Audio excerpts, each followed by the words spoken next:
One, you are live. All right, if you just joined us, you're still on to Enterprise Morning, reaching you from Enterprise Television. Let's have our conversation. Former U.S. President Donald Trump has defeated Vice President Kamala Harris to be elected the 47th President of the United States.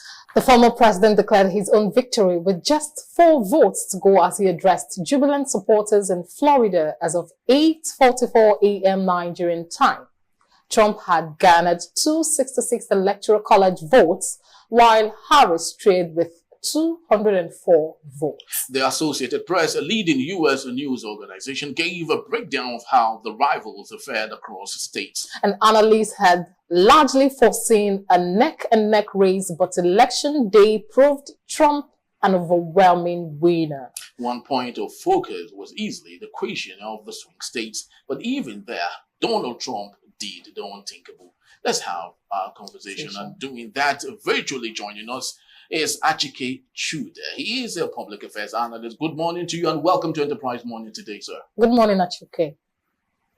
Good morning. Thanks for having me. Thank you so very much. And also doing this with us in the studios is our one and only Barrister Tunji Abdul Hamid, Barrister Law and Public Affairs analyst. Good morning to you, sir. Good morning. Good morning. Thank you, Thank you so very much. All right, so let's begin this discussion with Achike Chude. There we have it. As at the time of this broadcast, Donald Trump has about 266 electoral votes, while Kamala Harris is with 204. We do not know what it will be like in the next couple of hours, but speak to us. Did you expect the swing in this particular order? Well, it's been a long battle, and you know all elections are usually very tense. There's usually a lot at stake for every election, but I'm not sure that there is anything. I'm not sure that the world and especially Americans have seen what has evolved in the past 3 years in the United States, especially the last 1 year leading up to this, election. Essentially because of the man Donald Trump. Essentially, because he is somebody that has defied a lot of the political establishment. He is one person that has defied stereotypes. And then obviously he's also somebody that has created a lot of division. People have been divided about Donald Trump. While some people love him fiercely, others hate him as passionately too. But somehow, when people thought that he was dead and buried, especially after the January 6th insurrection, as some people would describe it, people thought he was dead and buried and that the Republican Party would have nothing to do with him. And lo and behold, he came back virtually from the political dead. And so nobody believed in Donald Trump more than he believed in himself. His is a story in doggedness, in resilience, in determination. He has his vices, so obviously. So going into this election, for instance, it was very clear that there were a lot of unprecedented situations that happened in America that had never happened in American history. The fact that about 14 million people voted for Biden, the current president of America, about 40 million people voted for him during the primaries, and the fact that after that presidential debate, the political hierarchy, within the Democratic Party, eased him out. What people described as a coup, that in itself was unprecedented. And then Kamala Harris came into the fold without going through the primary, the rigors of democracy, of the democratic process. She came in through the back door with the backing of political party leaders like Nancy Pelosi, Obama, Chuck Schumer, the head of the Senate and all that. And then she became, and then what they now did was to make sure that anybody who dared to compete with her would be eased out of power. And that is why would be eased out of the way. And that is why RFK Kennedy, had to leave. Eventually, he ran as an independent and then now joined the Republican Party to swell the ranks of Trump supporters. So these are some of the unprecedented things that happened. And another thing was that no president in the history of the United States has been prosecuted and persecuted the way Donald Trump has been persecuted. There is nobody is saying that Trump is a very innocent person. But there is no American president that you could describe as innocent in terms of when they talked about the secrecy acts, they classified the papers that were found in Trump's home, which was used as a basis to prosecute him by Jack Smith. The same thing also happened with Joe Biden, who even when he was a senator, not even a president, with certain levels of immunity, took away classified documents to his house that were, and these documents were found in his garage. Obama did the same thing. Then are you talking about so many other things that has happened? So there was this attempt to witch hunt him, and to keep him out of the race. And there was something Donald Trump said. He kept on saying that this has never happened in American, politics. That it is like what you have in banana republics, and that is just the truth. We have seen with regards to Africa how incumbents ease out their political opponents. Sometimes they put them in jail or make sure if they don't run them out of town and send them into exile. So this is the kind of thing that we saw in America. So we saw the ugly side of American politics. There's no doubt about that. One other thing again, we also saw the very horrible, we would think that Nigerian media is bad. But when you look at American media, especially mainstream media, you will realize that all of these things, when it comes to the politics of America, that they are mere propagandists, for the particular political party or candidates that they are supporting. And so when you look at the comparison, so it is amazing that in spite of all the attempt to put Trump down, it's like rising from the dead, like the legendary, Phoenix. Nobody could believe, nobody can write this kind of story that a man who was essentially dead and buried, could resurrect in such a spectacular manner and become back as the 47th president of America. And this is the second time I think that it is happening. Thank you so very much. Thank you so much. Barrister Tunji Abdulhamid, over to you at this point. Looking at the victory of Donald Trump, a lot of Nigerians, especially the immigrants, are against him in a way because of his policies and what he believes about illegal immigrants, in quotes. Now, let's come to Nigeria and see the influence or the leading of Donald Trump as a president of US and how it's going to affect the relations with Nigeria.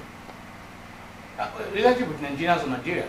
Nigeria in because question. I don't know, even for the past, we have not been taking any, I've not been seeing any close relationship between Nigeria and America because those in government have not been working closely or taking advantage of anything from America, apart from attempting to make money, borrow money from a World Bank and other area. I have not seen any close relationship between them. But I think, you see, generally our country, we don't take advantage of anything because most of the people in the leadership are not, they don't have the interest of the people at that. They only care about themselves. It's only when it favors them that they think about what to do. So whether Trump or Kamala Harris, I am not sure there's any special relationship that we have that any of them has promised us or has given to us to say, look, if this one becomes a president, Nigeria is going to benefit from it. If that becomes the president, Nigeria is going to have it depends on how we align and work or synergize that relationship or take advantage of whatever that is in place. So I am not going to be sure of whether or not we have any open or clearly any advantage. Because you see, when they are talking about policy for immigrants, you remember the time that Nigeria was even blacklisted to an extent, if I'm correct. Yeah. What did our government do? Nothing. Were we giving any consideration? We did nothing. So I'm saying that because our government has not done enough. You see, when it happens to just recently, Gabadia, or I can't remember his name again. That guy that was yeah. How was he released? We were told it was just a phone call. Yeah. And then it was released. But in our own case, our government, as long as it does not affect people who are close to them, or people who are influential, or people who don't care. So we don't even take advantage of that relationship. What we'll do is that if we want to use it for our own personal, they want to use it for their own personal benefit. That's why they know there's an America somewhere, there's one president somewhere, and there's one. So I think we should stand by our people, know where we're going and know what to do. I'm not sure we are even the government is even interested in knowing or seeing what can be benefited from this America, whether Trump or what's it called, Okay. Kamala Harris. Thank you, Barrister. Right. Mr. Chike, let me ask you, looking at how well the U.S., that's the citizens of America, went all out for Trump, can we say that they foresee, or looking into the future, they see Trump as a man who can actually sit on the seat and be able to do the job, unlike Kamala Harris, who we believe, yes, she is also fit to wear the cap, but she might not be able to deliver well without pleasing some people, in quote, especially those who have supported her and pushed her to come out to be the president? Well, they all had their own messages to the people. And it would appear the fact that the Americans had chosen Trump, it would appear that his message resonated more with them. And of course it did, because Trump, in most of his speeches, look, Trump can be, like I said, can be very divisive because of, sometimes he is his own worst enemy, especially what he does with his mouth and then his tweets. He can be annoying to a lot of people, and they say it's not presidential. At that level, yes. But when he talks about also the gate, he carries himself like a president. And people have often said, don't forget what they said the first time in 2016 before he became president. They kept on telling the American people, that is the mainstream media, that when Trump comes in, he's volatile. He will start a third world war and all that. And under media of the violence all over the world. But that was not the case. In fact, it was the exact opposite. He came in and ensured that for the first time in modern history, modern American history, that America did not fight any new war. All the other presidents, even Obama that received the Nobel Prize, was involved in a new war. If you remember what happened in Libya and the rest. So he has shown a lot of disdain, for violence across the world. That's one. And then again, but he kept on also, of course, don't forget that the Americans, Kamala Harris, found things quite difficult because she was coming from a government that was still in power, under whose leadership Americans were facing a lot of hardship, under whose leadership the world had become a dangerous place. When you look at the war that was fought, the war in Ukraine, under Trump, where Russia did not invade Ukraine, and then the instability in the Middle East, did not take place. And so this happened under the Harris-Biden, administration. And so people were also worried about the ability, about Kamala Harris's ability to operate at the world stage, to protect American interests and to make the world a safer place. Yes. Then you have the issue of energy, the rising inflation in America, the lack of new jobs being created and all that, and the economy in general. People were worried about their pockets. They could not buy groceries and all of that. So Trump was very strong on this, that he was going to reduce inflation, that he was going to bring down the cost of the cost of prices of goods and services by ensuring that they are going to trade, that America would be energy independent once more and will not have to rely on other countries and other. So these are the things he said that resonated in places like Pennsylvania and other places that were also, interested. I mean, then that's one. So he was consistent and clear in what he wanted to do. But and then again, he talked about, men in women's sports, which has become a serious cultural issue in the United States. And what did Harris say? The only major talking point of Harris was abortion, that women should be able to control their body. When you ask her, she was vague in virtually everything that was asked of her. Even when they were talking about Title 40, is it Title 42 or 37 in the state of California, that is to make punishments of criminals much more stringent. She was non-committal. So nobody understood that, nobody knew where she was going. And then all of the things that she had said she was going to do, she was going to stop fracking, she was going to begin to walk back on all of those things. And so people looked at her, they were not convinced that she's honest enough.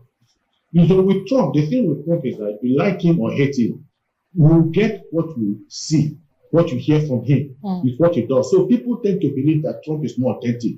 They do not like the things he says sometimes and how he says it. But there's this tendency for them to believe that he says, he means what he says.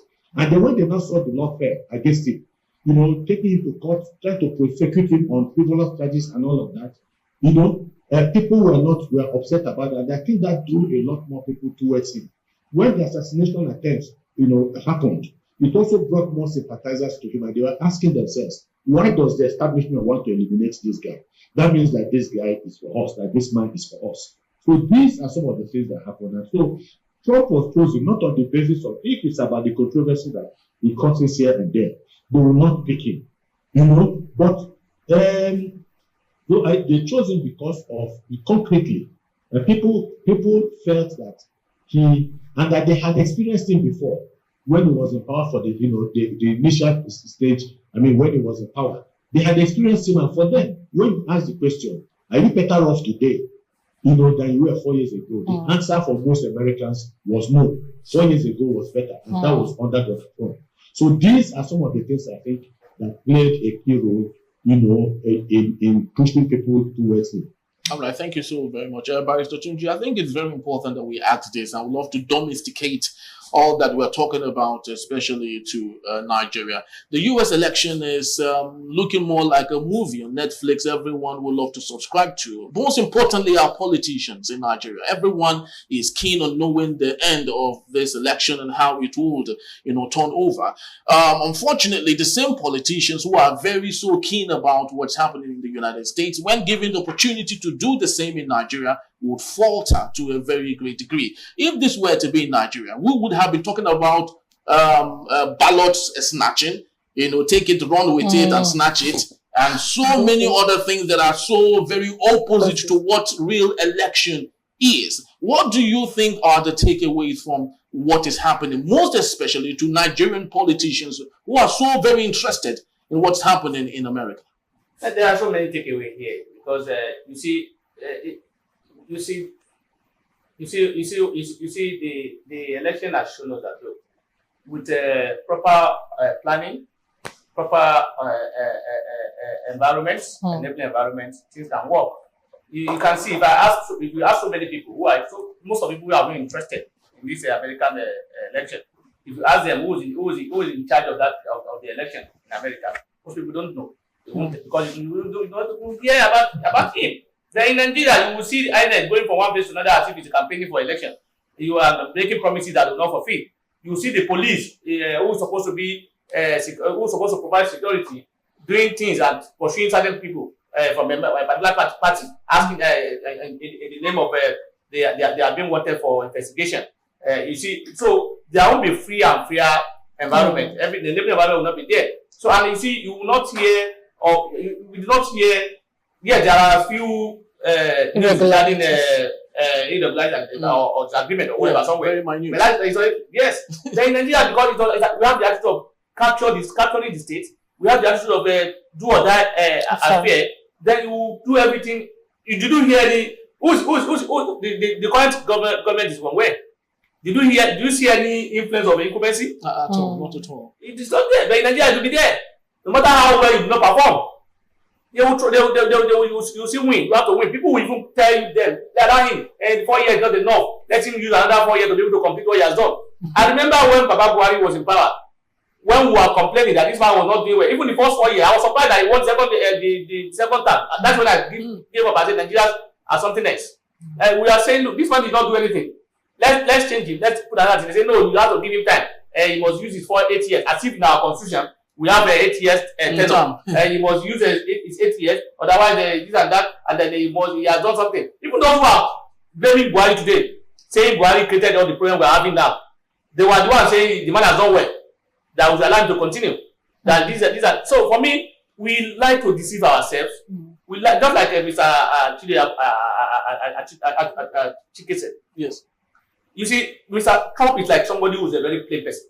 He says it the way it is. And sometimes when you do that, most people don't like you. So, and that's what happened. And the more he was doing those things, he's getting more popularity with some people. And you see, leave it or take it. That sentiment that we have in Nigeria in a way, to an extent, it's also there. The color of Kamala Harris also play a role. So can we say... And her gender also play a role. Agenda also play a role. I'll tell you that. And like I said, the most important thing that you do not see the power of incumbency influencing anybody. You do not see those in charge of the election pounding to the line of the government in power. You are not seeing them opening meeting together with the people in government and saying we are doing this and that. You do not see police going from one place to another arresting people, or you do not see them deploy, tell you that total number of police or security men have been deployed anyway. And everything was well in order. So you see, until we are ready to give ourselves, we see election as a means of look, electing people that will serve. It's not because what we will have now is our election is our avenue to put some people in place to have free access to our commonwealth and spend it the way they like.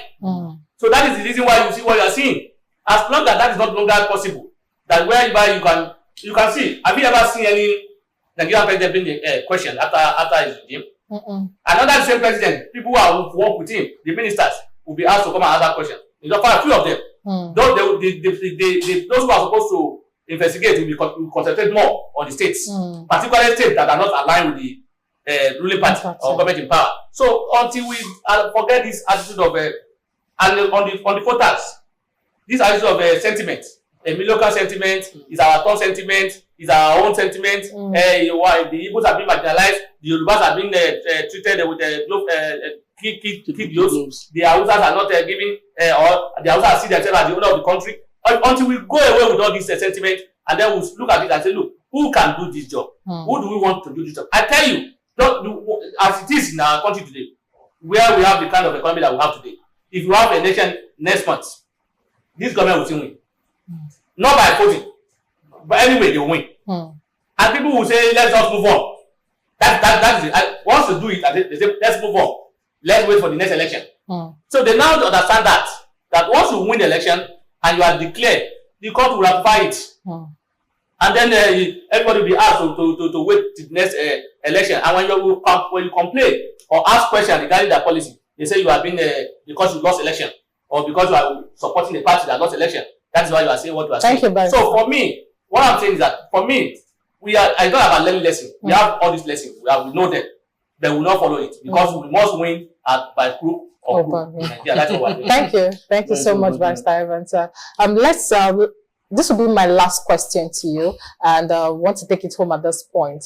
My last question, just add your parting shot. What can Nigeria gain from a Trump presidency at this point? Because Trump is now the president of the United States of America. Especially, just to add to this, especially, given the derogatory statement he used, especially for countries in the global south, when he was in power. What do you think Nigeria can gain from the Trump presidency? No, look, I think Barrister Lamid said you had asked him a similar question. And he also responded to you, and I think I agree with his sentiment. And the reality is that it depends on what constitutes the geopolitical interest of the United States. Nigeria is not, it's only now that they're trying to come back to Nigeria, to parts of Africa because of the Chinese incursion. So obviously there is geopolitical rivalry between the United States and China. And these battles are being fought in many parts of the world, not just in Africa, but in Latin America and all that. So what can we do for the United States? What America has always benefited most times from the sale of oil. That's for a very, very long time. But then when fracking was discovered and so many other things, they began to. I think we're having a bit of a technical issue there. All right, so while we wait for Achike to pick up on that, Barrister Tunji, I'd love you to take home on this particular issue. Is it possible for us to differentiate character from leadership? Because you talked about Donald Trump, who goes for what he wants, and I would love to liken that to our current president Bola Ahmed Tinubu, who equally has some sort of similar character, if you would ask me. Do you think it's possible to distance a character with good leadership? Yes, I think it should be possible, and that it should be one of the ways to get a good leader. Because in Nigeria, what I see is that you see people who pump into sentiments. People will come and say he's an honest man. When Baba Buhari was coming, the only qualification he has that people say he must be the one is that he has good character. And I was saying that time that look, good character without the relevant or other relevant quality cannot make you a good leader. A good leader must have the knowledge of things. A good leader must be aware of happenings in his environment. That we should ask this question: when the president is coming in, this current president, the only quality he has is that he knows how to win election and that he developed a particular state. People do not ask questions. What does that state look like? What is the revenue accrued to that state? If those revenue were used judiciously, would that state be in that particular state they were? People will not interrogate that. But we have this sentiment. People people also say somebody is corrupt. Just because somebody, a former president, say he's correct in his book, and you ask them question, show me what particular corruption allegation against him that was stated in that book. Nobody will be able to tell you. They'll just rely on general. So what I'm saying is that this sentiment of is from our side, is from this and that, and it will not help us. We should look at critically, not only who can win the election, not only the fact that you are honest, not only the fact that you are corrupt. You look at so many factors and so many considerations, put them together, and see whether or not this man can deliver or can. Look at what he has done before now, and see whether or not question it. Look at those things, criticize them, look at them critically, and see whether or not it will meet our standard. But unfortunately, in Nigeria, you see, the election in America, this result was based on issues, majorly what they say during campaign. But in our own case, do we have any campaign? Do we have any people tell you what they want to do during campaign? Apart from coming to campaign and start dancing, and after dancing they go, and now God, or they come, they all abuse, they abuse the opponent, and they throw jabs and all those things, and that will be all. Nobody will ask them questions as to what you want to do. This policy, the way you see that, you see Kamala Harris was seen probably was not properly prepared, was not well prepared for this election, because actually she was not able to actualize or articulate a program, policies, and then Trump was able to do that. He was able to align programs and he wants to do. But that was not the case with what's it called with Kamala Harris. So in our case, since it's from an incumbent party or government, I doubt if she will lose the election, which one without any proper plan. So we look at a president with quality in terms of antecedents, the capacity, and whether or not he can look at what he has done before now. Look at our president today that told us I will reduce petroleum price, and he has increased that more than 8 times within a year. Thank you so much. People will not complain. People will say give him time. Thank you, Barrister Tunji. Thank you so much. I'm sorry I had to cut you at that point because we have to go because of our time. Yes. Thank you. Well, that's just about the size of our package today. And we want to believe possibly before the end of this show, the president would have been declared, but that just about the information we have for now. I would love to say thank you to you, but please do well to see us and visit us. You can always find us at enterprisetvnews.com. You may like, comment, and follow us on all our social media platforms at Enterprise TV7. I am Henry. And I'm Choma Okoye. Thank you for watching. We'll see you tomorrow. Bye. Bye-bye.